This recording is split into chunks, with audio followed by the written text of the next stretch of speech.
drink champagne, I'm totally vibing. It's true what they say, it's all about timing. Hi everyone, welcome and welcome back to Unscripted. My name is Cecilia. Now, if you're joining me for the very first time, I post vlogs on this channel as well as Western fragrance reviews. Now, why I say Western is because I do have a second channel, C Chronicles Talking Sense, where I focus mostly on Middle Eastern fragrance reviews. If you're new and you're not yet subscribed, but you like that style of content, please do consider joining this family by subscribing. And to those who are returning, thank you so much for the continued support. Also, remember to drop feedback in the comment section of what you'd like to see on this channel and how you feel the channel, is going. I mean, the direction in which you want the channel to go. I'm very open-minded to that. Now, welcome to today's video. Today is going to be a review of Burberry Goddess, and I have mine in a miniature. This I bought off change in the duty-free shop, and it was a fragrance that I regretted later that I should have actually invested full bottle size because after buying the 10 ml vial and spraying it there, I'd sprayed it in the duty-free shop, and I was in the plane there, and there was lots of the beautiful Gourmand thing around me, and I was thinking, which fragrance is that? And as soon as I got home, I thought, no, let me try and see if it's a Burberry Goddess, and it was that. This fragrance, guys, the vial of this fragrance looks like this. This is Burberry Goddess in the 10 ml. I'm going to spray it on this part of my arm. This is a second take, so I'm just spraying it for formality's sake, but I do have it here. It's a second take in the sense that the first take was interrupted. So that is one spray, and that's plenty there.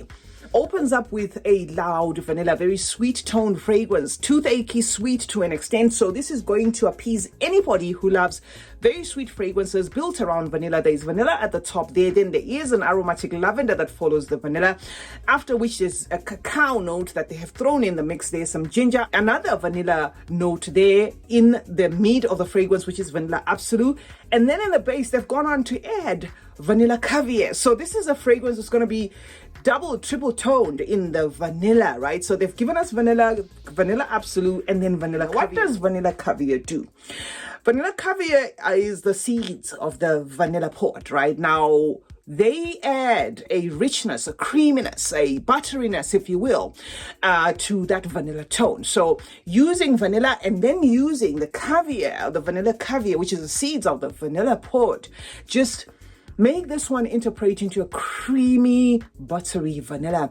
And as if that's not enough, you're going to have the note of cacao joining in the mix there, making it a rich, lush, gourmand, sweet fragrance. Now, this by no means shape or form is not a linear sort of fragrance. It gives me pages. So in as much as it's vanilla, there is pages in the sense that you ought to expect a ginger that adds some fizziness to this fragrance, and a piney accord there in the base, so it's going to be spicy as well.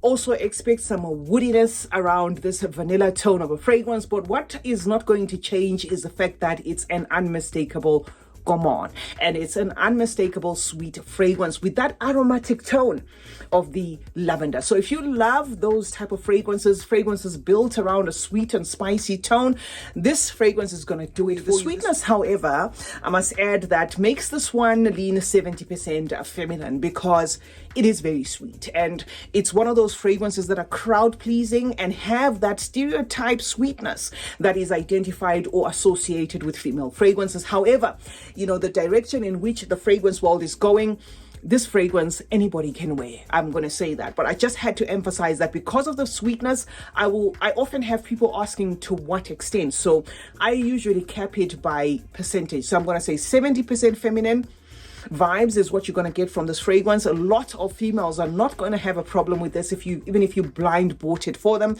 But as a man, 30% will like this if they love sweet fragrances, and it might be one of those fragrances that as a man you may want to test first before you purchase. Or if you are buying it for your significant other or your spouse or your husband, you may want them to get their nose on it first, right? Because they might find it a little bit too feminine there. So yes, this is what this fragrance is about.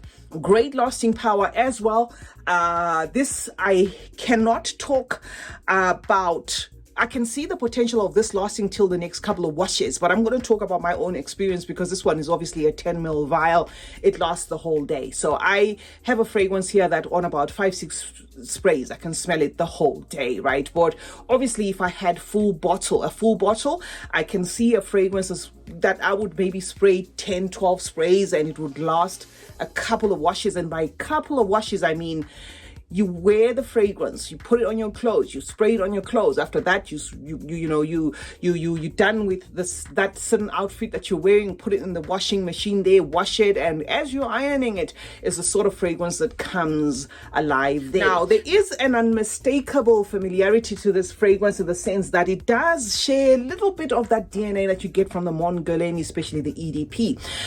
So for some, if you already have that fragrance, or you're crazy about that fragrance, and you want it more amped up on the vanilla there, you may want to add this one to your collection. Or else, if you already have that, then maybe you're not missing much. But I personally am a Mon Guerlain girl, and I skipped the EDP. So this to me is not redundant. It doesn't come across as a redundant fragrance. In fact, it is a fragrance that I can see myself purchasing full size, because it definitely is value for money, and it's so enjoyable and crowd pleasing and a very easy, a rich type of scent, and a fragrance that, you know, is a commitment. It is guaranteed that you're going to smell of it the whole day without needing to reapply. So it's definitely, to me, value for money there. And because I do not have the EDP of the Mon Guerlain, I wouldn't say this is going to feel as though it's just one of those. And again, remember, this one is amped up on the vanilla, so you may still need this one even if you did have that Mon Guerlain. I don't think I can feel how the DNAs are kind of a little bit similar there, but I wouldn't call this one a dupe, right? This doesn't, to me, feel like a dupe. And even the price point of this, I think, it depends on where you get it. It actually might be more expensive than the actual Mon Guerlain EDP. So it, to my nose, doesn't come across as a dupe, but it does come across as being in the same fragrance family that, if you love that EDP of the Mon Guerlain, you're most likely going to love this.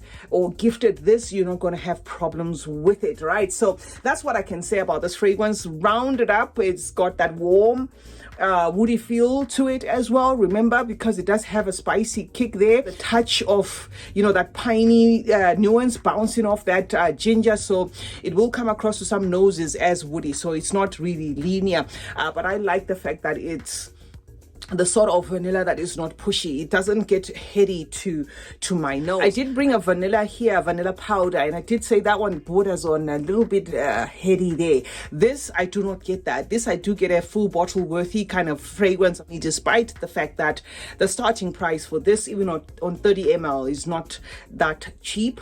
But I feel it's a fragrance that, you know, money permitting, I would buy full size, because I just love how it, I just love how it interprets. Season, this one can do all year round, will shine even in that cold, very cold weather, because it is almost of an extreme concentration there with its triple dose of that vanilla. So it's a heavyweight fragrance, guys. One fragrance that's going to do the most. Actually, it's a fragrance that, say, in the heat, you did a lot of sprays, it might become a little bit pushy, not to an extent of headachy, but a little bit pushy in the sense that it is very, very cloyingly toothache sweet. Sea Chronicles is my name. Thank you so much for joining me today. Let's meet in the comment section where we're going to discuss more about fragrances, especially this one. I'd love to know your thoughts. This is a 2023 composition, so I'm a little bit late on the bandwagon, but I'm happy nonetheless that I do have it in my collection. And for those who've had it, you know, in their collection for a long time, please let me know your thoughts on this fragrance. Are you contemplating to buy it if you do not have it?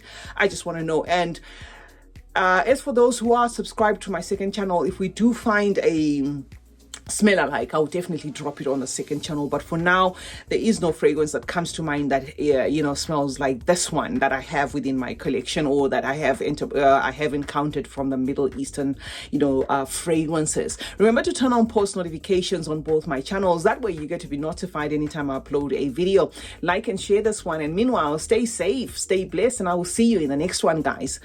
Bye for now.